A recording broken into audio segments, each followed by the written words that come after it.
So, okay, one other thing I would also say is this. This is just a very broad point here. So, obviously, you could even pick it apart, I'm sure, if you went final by final. But I want to make a very broad point and ask your thoughts on this. One of the discussions is going to be, because I actually think one of the reasons automatically Bjergsen would win this is because he plays mid lane, even plays mid lane in LCS. I think that already makes it, if I had to pick tomorrow, by the way, between these two players, I know Doublelift did win more rings, but just because I know how the game works, I would pick Bjergsen to go back in a time machine in season 14 and do, because if you just know mid lane, it wins. But one thing I would say is this, an angle you can go with is, Lord, these guys both, for many years, once we get past these stupid years we just spent all that time on, they both basically have stacked rosters. They both can win every split they're in the LCS. They're both even in the finals most of the time. They're both playing each other or they're with each other. In these particular seasons, the argument beyond this is, individually, I agree. I test maybe Bjergsen wins because he probably was more consistent player and he's better hard carry. But the angle could be, who do you want to win around, right? When you build a team around Doublelift, when you build a team around Bjergsen, let's take the ones where they were together apart to make the distinction, right? When you look at the championships, one thing I will say is very interesting. So it's a very broad point. And I want to just ask what you thought. If you look at Doublelift teams, when they're mainly Doublelift teams without Bjergsen, they win finals very cleanly. Bjergsen teams, there's a billion game 5s. That's just a general point. What do you think? Yeah. Well, yeah, I mean, I think that they do win finals cleaner, but I don't think that it's like, so a lot of times they'll have comps where you'll be like, oh, this is like a Doublelift carry comp because Impact's playing like the Scion top and things like that. But I actually feel like this is not like a Scion top that it's like, oh, he's just 50-50 farming in lane and then he comes to the team fight. Like, this is like, yes, this is the Impact. Sacrificial, like, Impact. Of course. No. He is dicking. Oh, you mean when he was carrying, right? Yeah, sure. Yes, he's playing a fucking like weak side champion, but he's winning the game. Like, he is making every play. It's why Impact is up there. Like, most people have him top 4 all time in the LCS. Yeah. Like, when he's winning these finals, I mean, there's times where Doublelift is just playing poorly in the finals. Like, he's just dying in late. Like, and this is the thing that I did twice. I had 2 different segments where I called them. I don't even know if they made I haven't even watched my own video because I just did it for like 6 hours and I was just like, whatever, bro. I get it. Edited. And I'm sure that the editor probably didn't meticulously watch. Like, he was trying to make a video. The highlights, yeah. But yeah, I mean, part of it was the sneaky in lane lull meme, because that's what Doublelift was saying, right? Before finals, he's like, I'm like the fucking lane dominant guy. He's good at team fights, but he's bad in lane. But then Sneaky outperforms him in a bunch of lanes. I think they're outseeing us in a bunch, yeah. Yeah, and like Sneaky is relevant and he's fucking good in a lot of the finals. Yeah. So, I mean, I just don't even like. So sure, they have a team that's supposed to be playing around Doublelift, and maybe throughout most of the season they are playing around Doublelift. But in like the crucial moments, they're winning through other people. Like, Doublelift is never getting like an actual finals MVP. Not like the Blix one. I mean, let's look at them. But like 2018, no, he did. He had a finals MVP. He got season, I think summer maybe. He got summer surely for doing the penta. Maybe summer. I mean, we could. He must have for summer.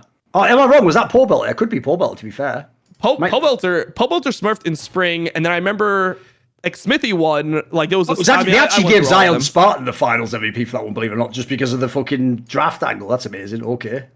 Yeah, but he must have had one at least. Come on. Maybe he didn't have one.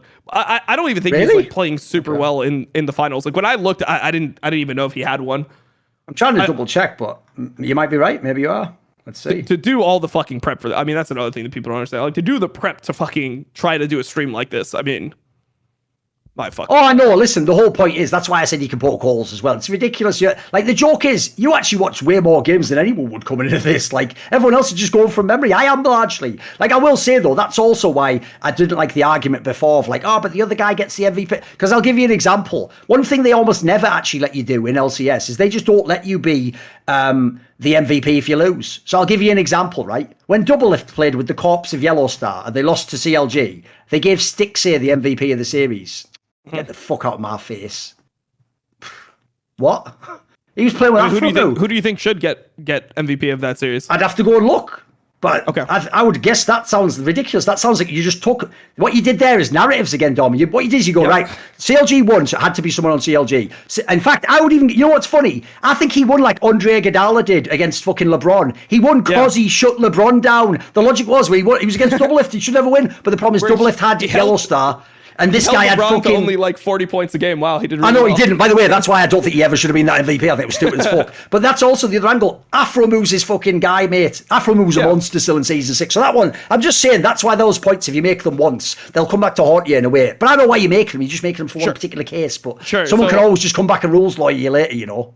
So my main point in that finals, since we just brought up season 6, I don't think Stixay like should necessarily win finals MVP. He does. That's I would very much doubt it. If I went back and looked, I'd be almost certain it was something like.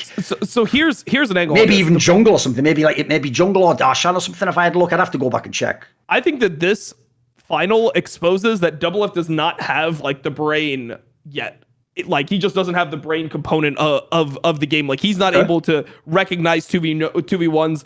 Like to know what wave he can walk up to or not, which makes me start thinking that was Afromu in season 5 and season in season 5 being able to make those. I think what you see Afromu did, in fact, you even say the Stixay case makes the case Afromu was doing it right. Yeah, because he's playing it against them, and it's like they're walking up to waves where they have no business. They're not sweeping behind them on wards, and like maybe Doublelift knows this, but is he not communicating it to support? Is Yellowstar just completely fucking incompetent? I know Yellowstar plays bad this split. I'm not contesting that at all. No. I just feel like neither of them get it. You know, it just looks like they're surprised when they're getting fucking like TP'd on and shit. Yeah, sure. In 2v1s, and this is another team that they're on where like Bjergsen is still clearly the best player on this team to me. Like season 6 TSM, I think Bjergsen is clearly the best player, and once again he's able to do it in multiple styles, and people will be like, oh, but he's playing Lulu, but it's not Lulu like it is now. It's when Lulu is a completely broken mid laner where you're going like Lichbane and shit. If you were fake, you could get kills and solo kill with Lulu at this time.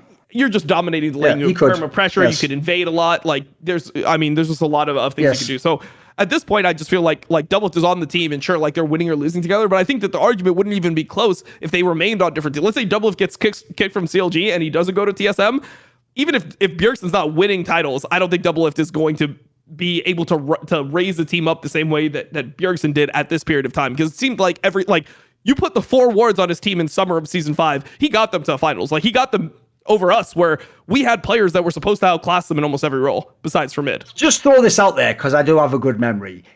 People said 4 wards, and in the final it was 4 wards. But if you go back and look, it was stuff like Dyrus actually like carried a series on like Olaf. He did. You go back and watch one. I think it was Tip one or something. He had a bunch of games. Maybe it was your team. I think it was the Gravity series. Gravity. Okay, there was a series anyway where like everyone picked against TSM a bunch of times, and a bunch of their players just had random pop-offs where they were like, oh, okay, they could play, but it was like one-offs. You know, I'm just saying he wasn't totally. Yeah. Anyway, whatever. I still.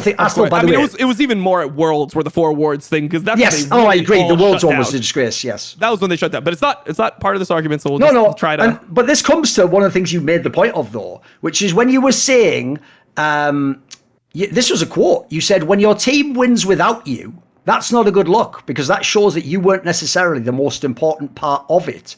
But the problem with that logic is it directly infers that if you do leave and then you win without them, it's the same thing. So the problem is you've set yourself up there, Dom. I didn't do this. You've implied that if Bjergsen can win without Doublelift, then how good could... But then if Doublelift leaves, he doesn't have Bjergsen, and then he wins... That actually infers the same. I didn't make that. It's just logical, right? Yeah. I saw this point. I can understand that logic. I mean, there's obviously like more nuance to it, but yeah. It's not true. By the way, it's just not. It's not a true. It's not a law. It's not an axiom. You were trying to make a point, but this is the problem we're making these cases. The problem is that'll never universally apply in all systems. I mean, the main one that I was talking about is.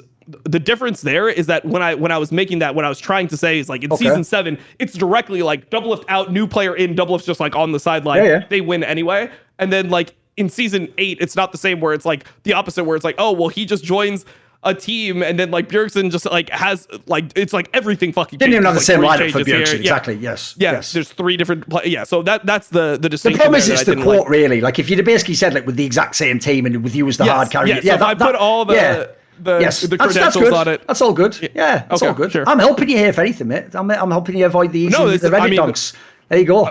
Yeah, no, sure. I mean, so then how about this? I didn't even look at the Reddit thread because I'm like, there's no way that a 1-hour video could encapsulate a 6-hour stream accurately and like be able to actually make my point. So I think that this is actually the more convincing argument for Bjergsen. When people watch this, I think that there will be more on the side of. By the way, spoiler, I said I'm on Bjergsen's side on this one. I actually think some of these cases, which making the cases better. Want to see more cool, funny, interesting clips based on topics from my content? Well, subscribe to this channel then, or, be a pleb and don't.